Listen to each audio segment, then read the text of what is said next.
British हुकूमत के समय के ऐसे सैकड़ों कानून चल रहे थे जो काफी बोझिल साबित हो रहे थे। केंद्र की मोदी सरकार ऐसे कानूनों को धीरे धीरे खत्म कर नए कानून लागू कर रही है। ताज़ा मामला अंग्रेजों के जमाने के अपराध से जुड़े 3 कानूनों भारतीय दंड संहिता, दंड प्रक्रिया संहिता और भारतीय साक्ष्य अधिनियम का है। ये तीनों पुराने कानून अब समाप्त हो गए हैं। अपराध पर नकेल कसने के लिए इनकी जगह पर देश भर में 1 जुलाई से 3 नए कानून भारतीय न्याय संहिता यानी BNS, भारतीय न्याय सुरक्षा संहिता यानी BNSS और भारतीय साक्ष्य विधेयक यानी BSA लागू किए गए। नए कानूनों में विभिन्न तरह के अपराधों पर सख्ती और कठोर सजा का प्रावधान है। ये 3 कानून क्या हैं? नए कानूनों में क्या क्या बदलाव किए गए? इन बदलावों से अपराध पर कैसे नकेल कसी जाएगी? इस बारे में हम अपने वीडियो की सीरीज में बताएंगे। लेकिन इतना तय है कि नए कानूनों से गुलामी के निशान मिट रहे हैं। नई व्यवस्था से सजा के बदले इंसाफ दिलाने पर जोर होगा।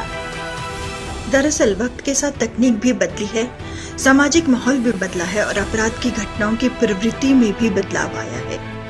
लेकिन हमारे देश के संविधान में कानून ब्रिटिश हुकूमत के दौरान के चल रहे थे, जिनकी अब स्थितियों के अनुसार संशोधन की जरूरत बन चुकी थी।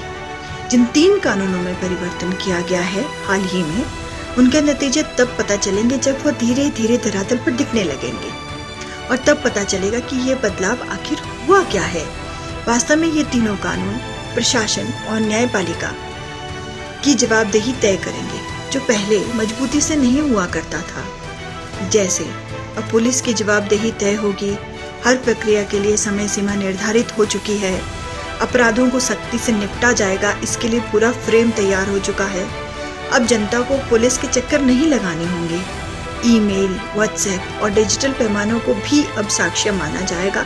इससे पहले इन्हें साक्ष्य नहीं माना जाता था। FIR इनके माध्यम से दर्ज की जा सकेगी, जो भी सोशल मीडिया प्लेटफॉर्म है।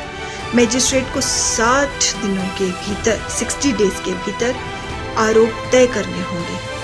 कुल मिलाकर तीनों कानूनों में ऐसी बहुत सारी चीजें हैं जिन्हें जानना देश के हर नागरिक को बहुत ही जरूरी है, ताकि वह नई व्यवस्था को आत्मसात करे और इसका लाभ उठाए।